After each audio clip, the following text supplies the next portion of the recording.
And welcome back to Morning Talk. You were listening to KSVC 980 AM and 100.5 FM. Porter Huntsman and Dylan Nilsson alongside you this morning, and it is time now for our Radio Roundup interview for today. This morning we are joined by Mr. Schweikart, Annalie, Emily, and Maylee, all here with the CTE program, and we appreciate all of you taking the time to hop in studio with us today. So we've got a full room this morning. And so first off, Mr. Schweikart, why don't you tell us a little bit about what is the CAPS class? Yeah, so the CAPS class is an opportunity for students to come together that are more advanced in the health science pathway through the CTE Center here in Sevier School District. And what we do is we come together and we try to get out into the community.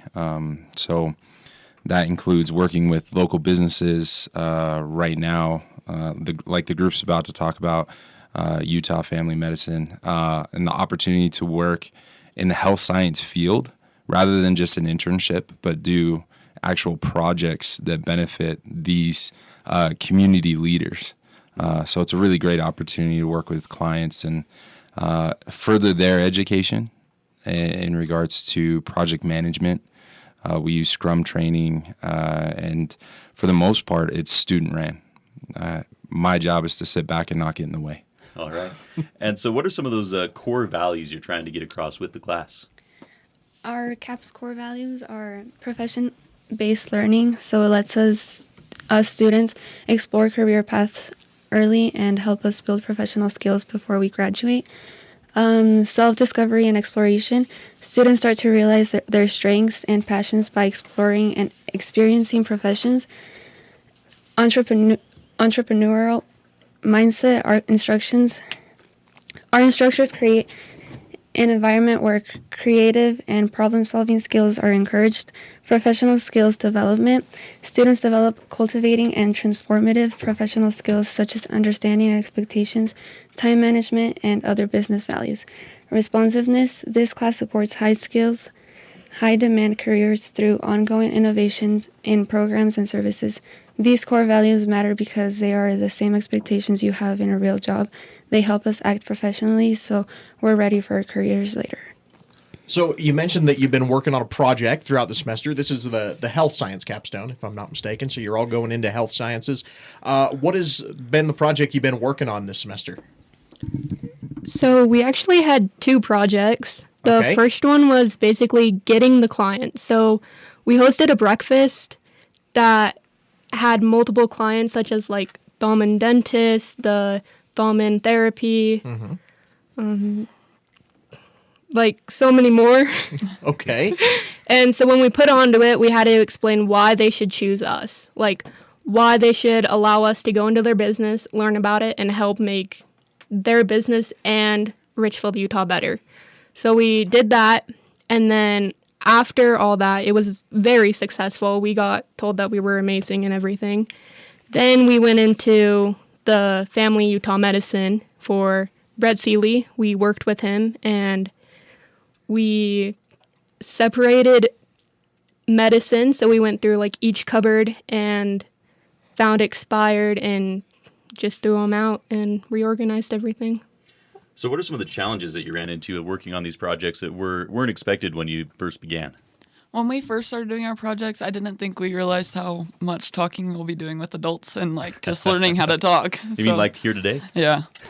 It's probably a challenge for most high schoolers. Communication's probably an important thing to do in the medicine field. Yeah. Even just talking to, since we have high schoolers that come from Southford too, just talking to them and like not making everything awkward, like just learning that you can talk to each other, but also just learning to like stay productive and like also stay out of the way at the same time and then getting stuff done. So that was very good. All right. And what do you think is the best thing that you were able to learn from this experience? What I learned is like to see how everything works together. So at the clinic, when we first got there, the secretaries go in the back and make sure Brett Seeley's there.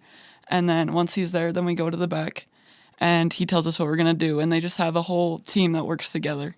And I think that's really cool for us to understand that you're not going to do everything by yourself, even in your careers, that you need to learn to do team building stuff. So obviously you're all in this Health Science Capstone. That means you've been doing health and medicine CTE classes. What are some of the fields that y'all are looking to going into? So I'm looking to do radiology. I've had lots of experiences with MRIs and just being in the hospital. I tore my ACL and meniscus my freshman year, so that set me back a little bit. So I just have a good passion for that, and the people that take care of me are awesome. So. All right. And do you two have an idea of a specialty in that field? I'm thinking about ultrasound tech. I think it would be an interesting job to do. All right. And then I'm going to be an athletic trainer because I am an athlete, obviously, or not obviously, sorry. So how do you think that doing this project and completing this capstone has helped prepare you for the careers you're planning on going into? So like you said, it's a lot of communication. It's a lot about just talking and consulting on who you're working with, who has what jobs.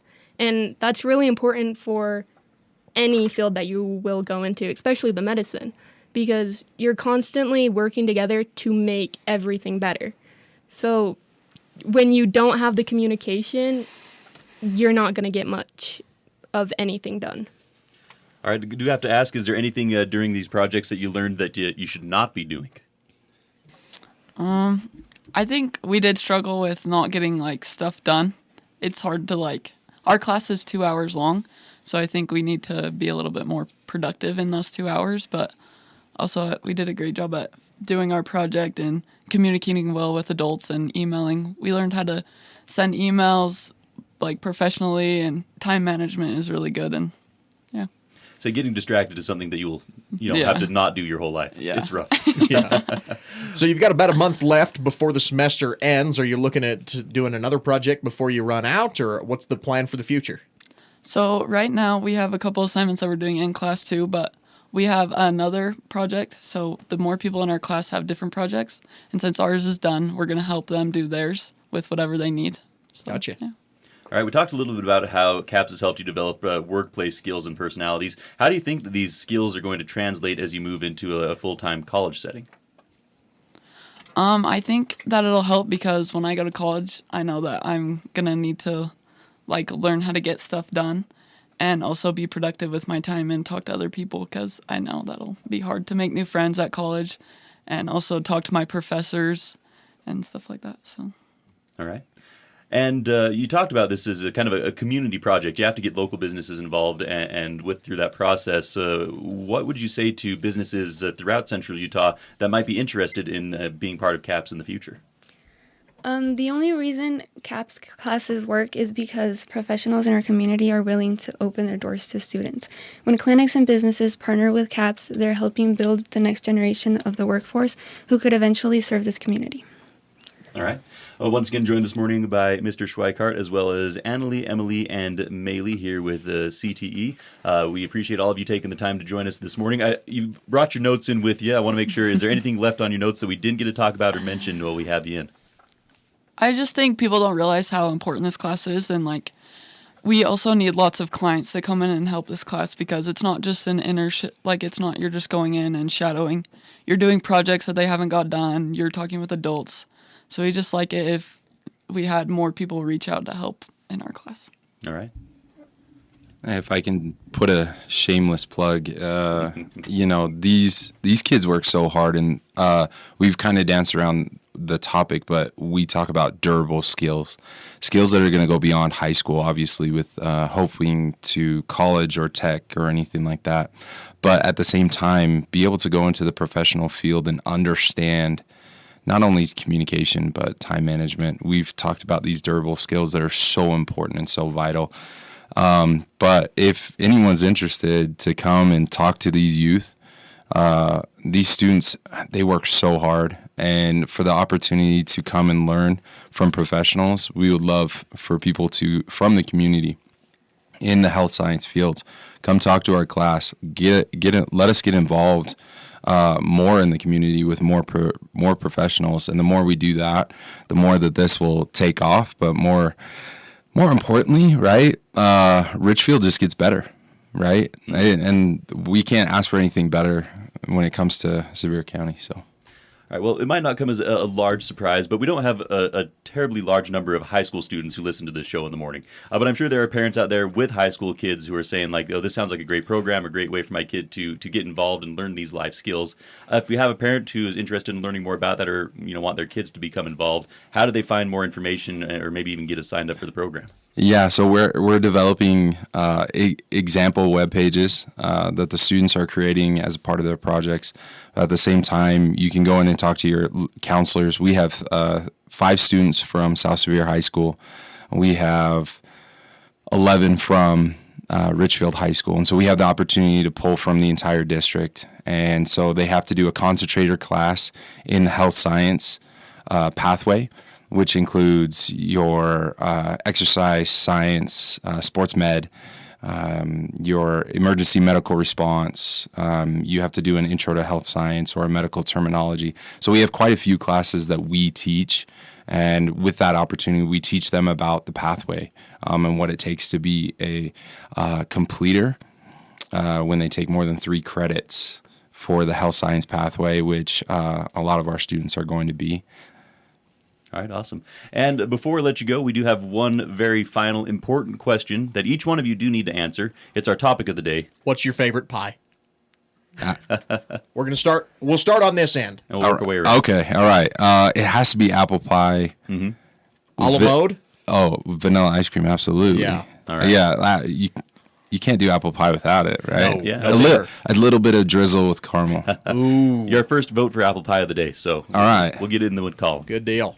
I'm more of a pumpkin pie with some whipped cream on top. So All right. Okay. that's me. A staple for Thanksgiving? Yeah. For me, probably apple pie. All right. That's 2 for apple. I don't eat pie. That's okay. What's Nothing up with wrong with that? Well, it's just like desserts in general. I don't eat cookies. I don't eat cake. I don't eat pie. Okay. Yeah. There's nothing wrong with that. Appreciate the votes nonetheless. Thank you all for taking the time to join us this morning, and wish you the best in finishing up your coursework. Thank you. All right, that's going to do it for our radio roundup interview for today here on Morning Talk.